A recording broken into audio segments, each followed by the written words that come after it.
Hey, what's up, you guys? It's Caboose XBL bringing another Batman Arkham Knight Q&A. And right before we get into the Q&A, I just wanted to mention to you guys, I know a lot of you have been commenting on my last video, wondering what that was all about.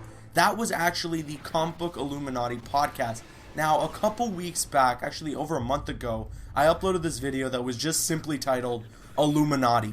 And some people were like speculating, like, what the hell is this about? Well, it was actually a hint towards a podcast that I am now a part of with J-Roar, the Comic Book Cast, and the Hybrid Network, where we all come together every other week and we do an episode of the Comic Book Illuminati where we just talk about all the comic book news that happened throughout the week in terms of actual comic books, the movie news, the TV stuff, the games, everything. Of course, the latest episode that was just on my channel was probably our biggest episode yet, because we talked about the Spider-Man joining the Marvel Cinematic Universe news. And it was a great episode, and a lot of people were hating on it, not knowing what it was actually about. And the reason is that it was episode 4. Now, what we do with the Comic Book Illuminati is that every episode goes on a different person's channel. The first episode was on the Hybrid Network, the second episode was on J-Roar's channel, the third episode was on the Comic Book Cast, and the fourth episode was now on my channel. Next week's, or the week after, that episode is going to be on Hybrid Network again, and then it's just going to keep going in that rotation, so that everyone has to go to each other's channels to keep themselves in the loop and watching the continuous episodes of the podcast.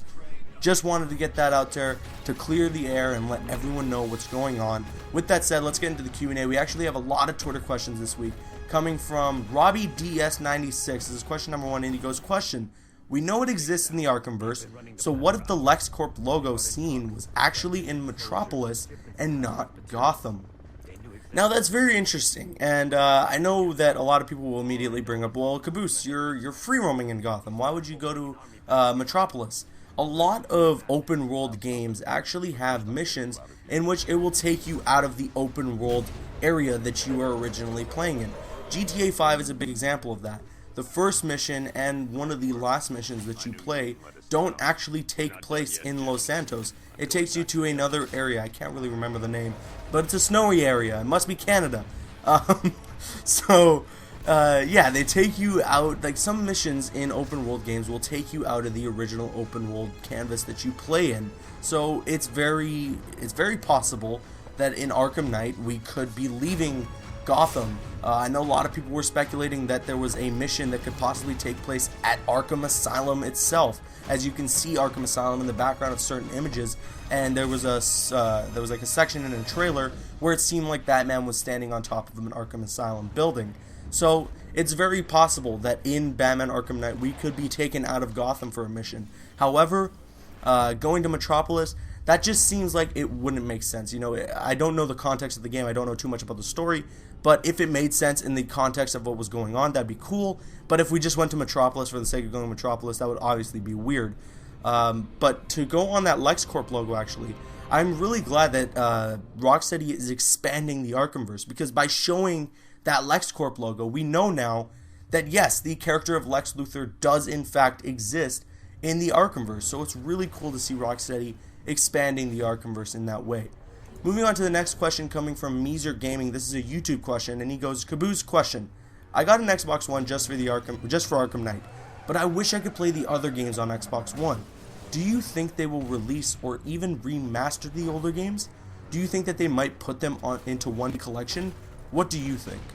Now, I've actually expressed my opinion on this plenty of times, but just to get it out there, really, to everyone watching this, a remastered version of Batman Arkham City and Batman Arkham Asylum would be the craziest gift that Rocksteady could ever give us, besides Batman Arkham Knight, of course. But yes, to actually have us, like, be given a remastered version of Batman Arkham City and Batman Arkham Asylum on the next-gen consoles would be so amazing. First of all, my 360 is really old, and it can't really play games anymore. I've had to pack it up and put it away.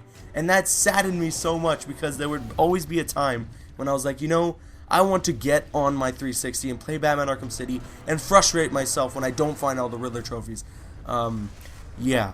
So, so to get these games on the next-gen console would actually be great, because then I could play these games again. I want to play Asylum again so freaking badly. You guys have no idea. I've wanted to play through the story of it so badly, just to play through that Scarecrow mission one more time, because it is the best mission ever. However, I don't get a say in this. I don't work at Rocksteady, unfortunately, but you guys should totally hire me. But you know, if I was working at Rocksteady, if I was sitting in their office right now, I would definitely be putting the idea on the table of a remastered version of these games. Putting them into a collection, sure, you know, having something similar of the Master Chief Collection minus all the insane amount of bugs and glitches wrong with that game, that would be incredible. That would be awesome to have it all packed into one disc. I would absolutely love that. So if anyone at Rocksteady is watching this right now, you know, yeah, maybe. So moving on to the next question, coming from Suhail009, and he goes, Q&A. Caboose, do you think that Rocksteady will allow us to unlock skins via gameplay in Arkham Knight, just like Batman Arkham Origins? Now, what he's alluding to here is that in Arkham City, we kind of didn't get any, like, unlockable skins, you know? All the skins that we got, all the alternate costumes that we got, were DLC costumes, you know? I believe there was this big DLC costume pack that had the Batman Beyond, Sinestro Corpse, Dark Knight Returns suit, and all that stuff. And yes, those alternate costumes were extremely badass, but they weren't unlockable via gameplay. Arkham Origins rejuvenated that by making all this unlockable stuff through the gameplay. You know, you had the Blackest Night skin, which was one of the coolest skins in that game, and tons of other stuff, like there was like a Dark Knight style costume. It wasn't the Dark Knight costume, it was really the Arkham Origins costume, but all black. But they just had a bunch of different stuff that you can do, and where you can unlock costumes in the game. Now, I do think that Arkham Knight, we're going to get a similar style of that returned, because it would be great to just be rewarded in doing something that's really challenging in Batman Arkham Knight, you know, like getting all the Riddler trophies or doing all the Riddler challenges. That would be awesome to be rewarded with that, with an awesome looking costume in Batman Arkham Knight. We do know that we're going to get some form of New 52 skins with the Collector's Edition of Batman Arkham Knight, but besides that, we don't know anything else about alternate costumes. But I do think, and I have a very good feeling in, that Arkham Knight will have unlockable costumes through doing specific things within the game. So thanks for the question, Suhail. And the last question of the day, coming from RGMay87, and he goes, Caboose XBL, what is it about Red Hood that you are excited about, and why is he such a favorite character for you? Now, I'll be honest here, I haven't really caught up with the comics recently. However, back in the day, a couple years back, someone told me about this comic book, and they were like, dude, have you heard about the Red Hood? And I was like, yeah, the Joker, the Red Hood, and all that stuff. And they're like, no. There's this comic book out there called Batman Under the Red Hood, and you have to pick it up. And right around that time, the animated film was coming out. So, you know, I didn't have the money and stuff like that. So somehow, some way, I ended up watching the Batman Under the Red Hood animated film. And it blew my mind. Like, legitimately, it was like on the level of me literally sitting in a theater and watching a feature film. It was so crazy for me to actually see all the things that transpire in that film. It is beautiful. It is badass. It is amazing. And 90% of that is all because of the character of the Red Hood. And then I read the comic. And my love for the character skyrocketed. He is just one of the coolest characters for me in the entire universe of Batman. I think he is my favorite character, really, over Batman. And I'm being completely honest with that. He's just such a cool character. He has so many layers to him.